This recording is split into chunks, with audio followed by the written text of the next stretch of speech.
Good morning. Welcome to Tipster Tuesday. I hope you guys are having an awesome Tuesday, and I'm excited to be with you. If it's your first time with us, my name is Dana Moore, and I am a co-owner of Live Naturally Tools.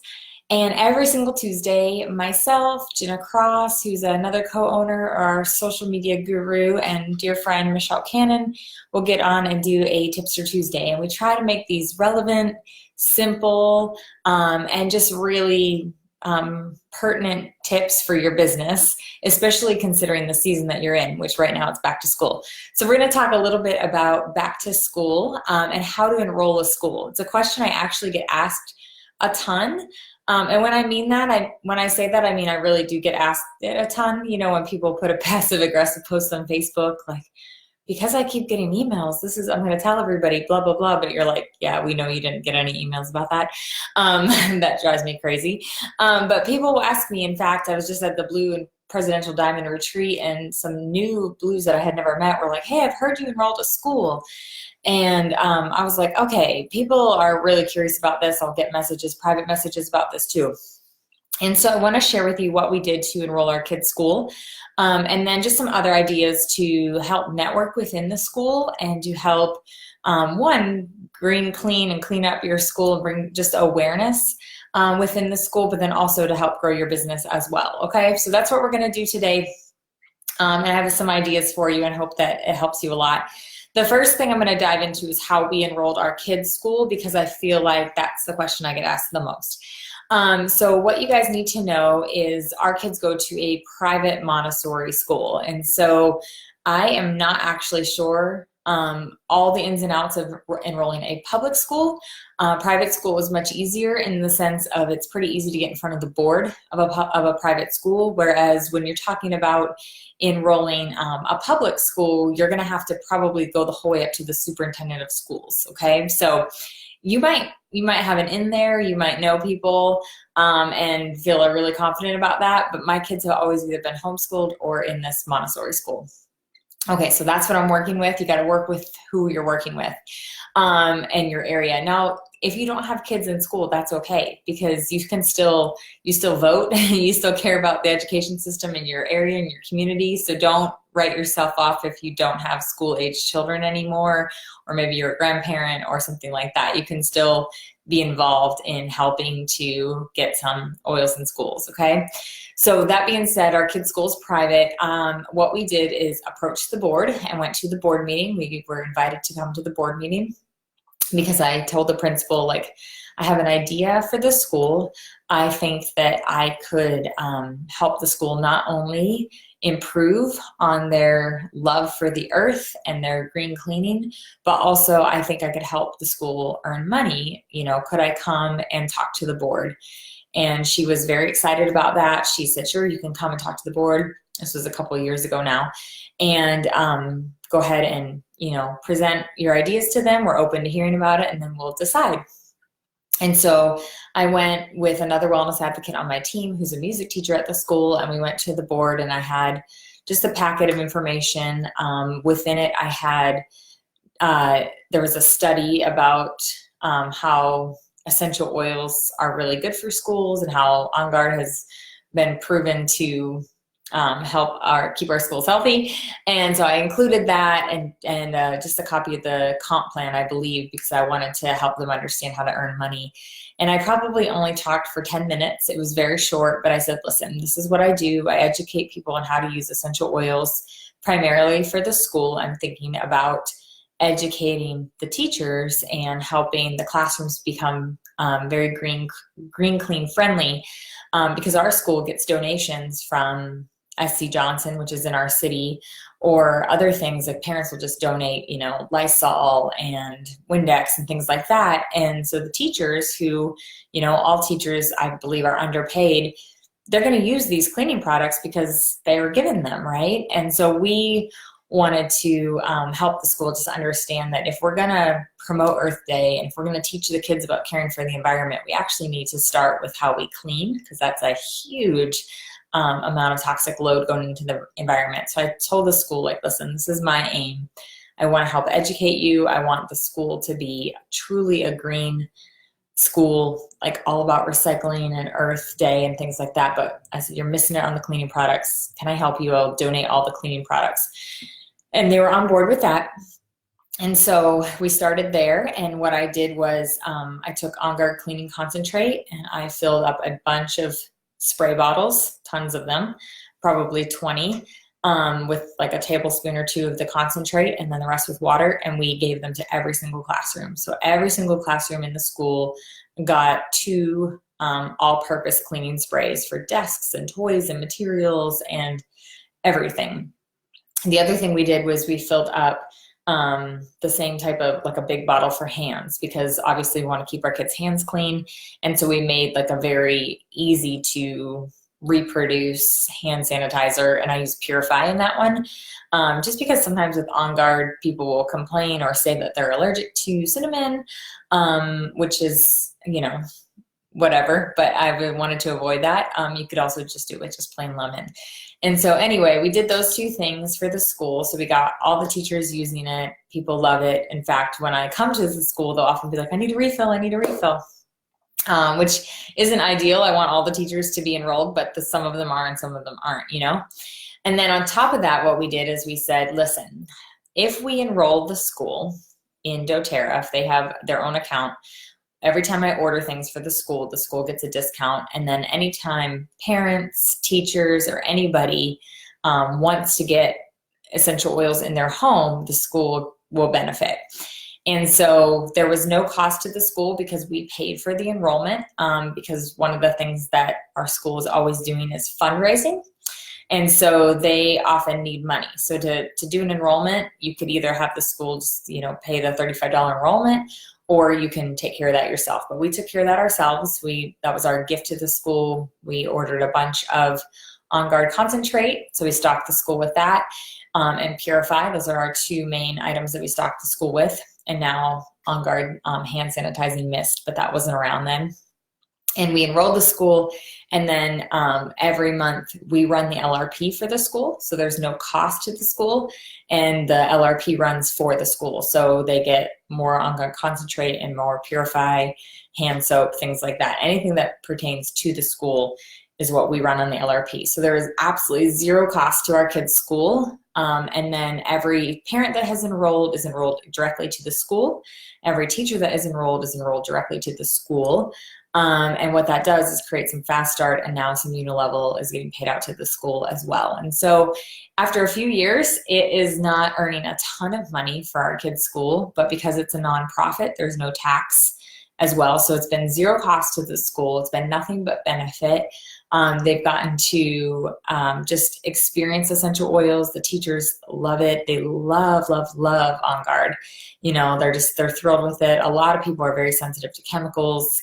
Whether they're in the essential oil world or not, their bodies are starting to realize that chemicals aren't good for them, and they don't want them in their, you know, around their environment anymore. So they're open to it. And it has worked really, really well. And so I think our school might earn a couple $100s a month right now. It's not a ton. And we just hope to continue to grow that. And I've partnered with some really great parents within the school as well. So we're continuing to help. So an example of that is coming up in our area is what's called the Spirit Run. And it's local to our city, and anyone can run it. And when you register for the Spirit Run, you can also, like, you designate what school gets your registration kickback, basically. And so I'm doing that and promoting it amongst the parents, but then everyone who runs with me will get a little packet of, like, Deep Blue, like a little, you know, athletic packet, basically. And so it's just a way to bring awareness. So I feel like a lot of, with this school particularly, maybe some schools will take off a lot more. A lot of it is just like bringing a ton of awareness and planting a lot of seeds, and then just being a good human, you know, showing up to help at the school, getting to know people, things like that, building really good relationships. So those are things that actually matter and are going to help produce more fruit within the school. There's also probably 10 or more wellness advocates, like actual builders and friends of mine within the school. And so there's a lot of just, you know, good essential oil people talking about essential oils, which is really helpful too. And so that's what we did to enroll the school this year. What I would encourage you to do if your kids are at public schools, that's totally fine. Maybe enrolling the school isn't going to be the option, but getting teachers and parents and stuff aware is you could give your teachers an On Guard hand sanitizing mist, maybe some On Guard throat drops, just a little teacher appreciation. We're so excited. Thank you for being our kids' teacher. We trust you. You know, we're looking forward to their school year. You know, here's just some love to keep you healthy, because we know when you're healthy, you're going to be on the top of your game, and we just appreciate you. So you can totally do some type of teacher appreciation. In our kids' classrooms, our kids are in 3 separate classrooms. They all have a diffuser. And so we haven't given diffusers to every single classroom in the school yet, but that's something that you could do as well. And all of our teachers that teach our children are very open to diffusing. And if I pop in sometime and the diffuser isn't running, I'm like, you need to get that diffuser running, you know? So I encourage them to do it, but I have good relationships with my kids' teachers as well. Okay, so those are a couple of things. A couple other things that you can do is you could do a teacher challenge. You probably have seen this on Facebook, but you could do it within your school, or you could do it Facebook wide, where you post, hey, I'm looking for 5 teachers who want to do a teacher challenge, want to be on part of a health challenge, and you provide them with a couple products that they take regularly to see if they can stay healthy through, especially the beginning of the school year, because that's when our bodies aren't used to being around, you know, 25 sticky little hands and boogery noses. And so teachers often will get sick early right away, just because it's like, oh, I was off all summer and then I got slammed. And so a lot of times people will provide like On Guard Plus for that, some throat drops.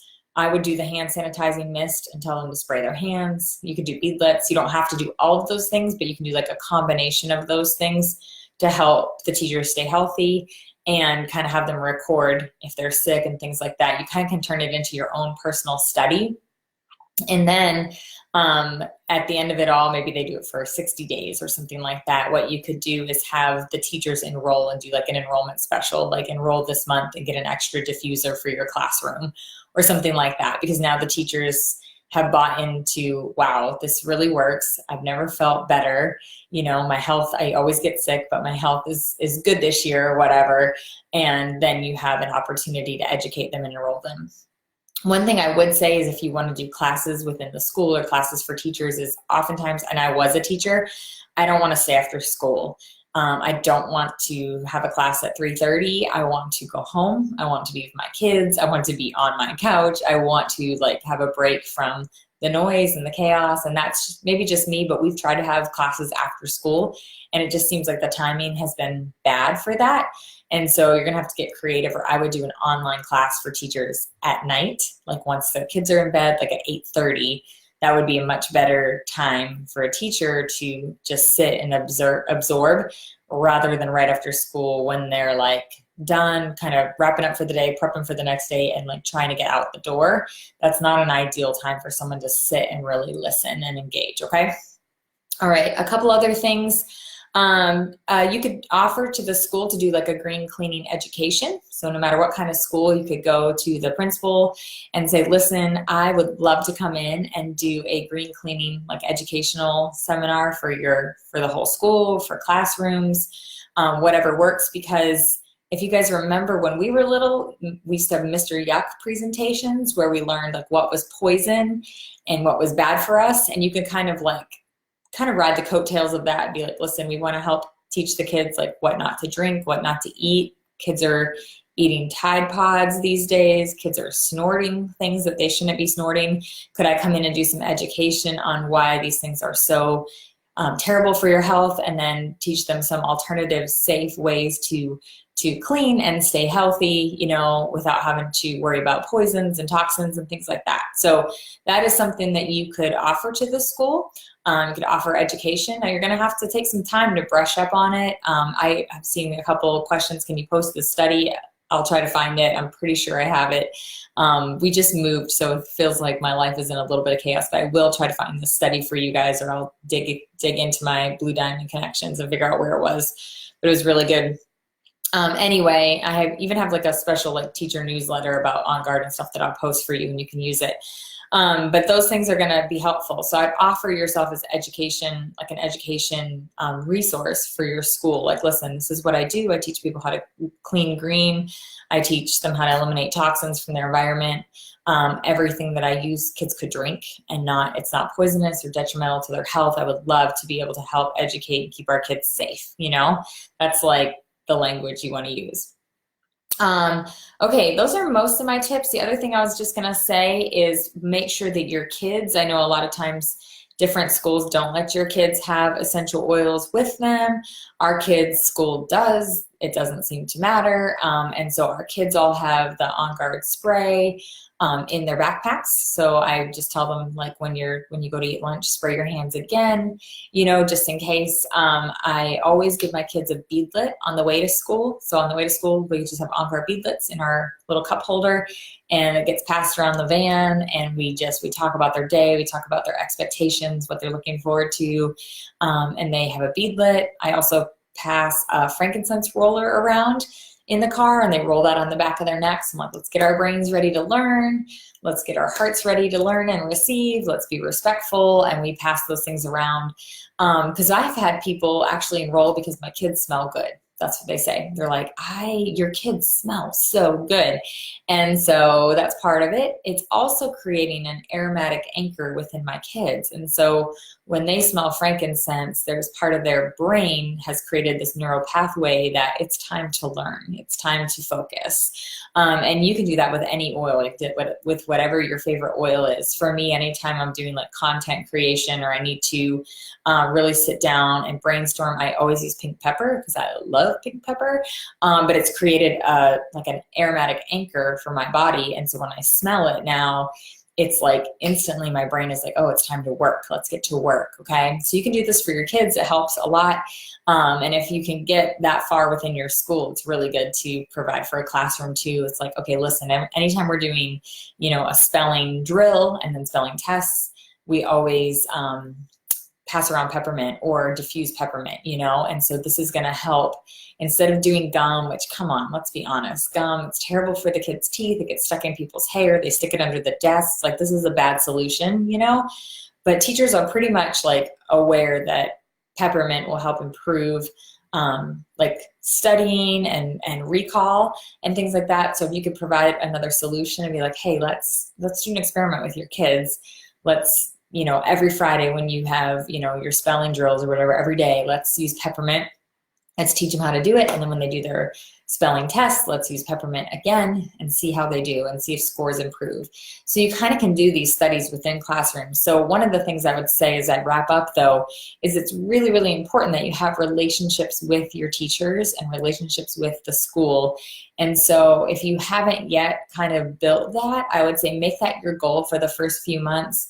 Volunteer, serve, asked to observe the classroom, just get in there and support the school, support the teachers, write them a nice note, kind of like date them in a sense, be kind, be supportive, send a snack in, you know, things like that actually show the teachers like, listen, we're on your side. We think you're amazing. Thank you for teaching our kids. Those things actually go really, really far in networking in general. And then you're going to have the opportunity not only to educate, but to actually make your school a safer place, which is a win-win. Potentially enroll that school and make some money for the school, which is incredible too, because it only is going to help serve your community, your children, all of those things. So I hope that was helpful for you. I'll get off right now and go and find the studies that I was talking about and just some things that will be good resources. If you're watching on Instagram, I can't post it in Instagram, but it'll be in our Facebook group in Live Naturally System. I'll put it in the files there so you know where to look for it. The other thing, you guys, is we have loads of free downloads on livenaturallytools.com. Like, we have a top 10 oil tear pad you can purchase or just download the sheet and print it off. Those are helpful things when you're educating, to stick with the very simple things, because sometimes we can get way too complicated with how we share. And these are teachers. They just want their kids to be healthy. They want to stay healthy. They want to, you know, be successful in school. Okay, so we don't have to overcomplicate it. We don't have to show them 15 studies. They're not going to be interested in all of that. But one nice study and some really great support and love from you could go a long way. So I hope that was helpful for you and gave you some answers for what you're looking for. Don't be afraid to go for it. I would say one of your action steps right now would be to sit down and write down 5 ideas that you can implement within your school and a plan to implement them. So maybe it's, put teacher appreciation gifts together, and you quickly do that. Write your teachers for this year a quick note, stick it in your kid's backpack, it's ready to go. One of them might be just to call the principal and talk to them, see if they have any green cleaning scheduled for the year, if they have any like educational things. And it might not be till Earth Day, which is I think in the spring, but you could say, I'd love to start helping with that. I'd love to offer myself as a free resource to teach. Could we talk about that? Would you like to meet about that? How could I be supportive in that way? I would love to help implement those in our school.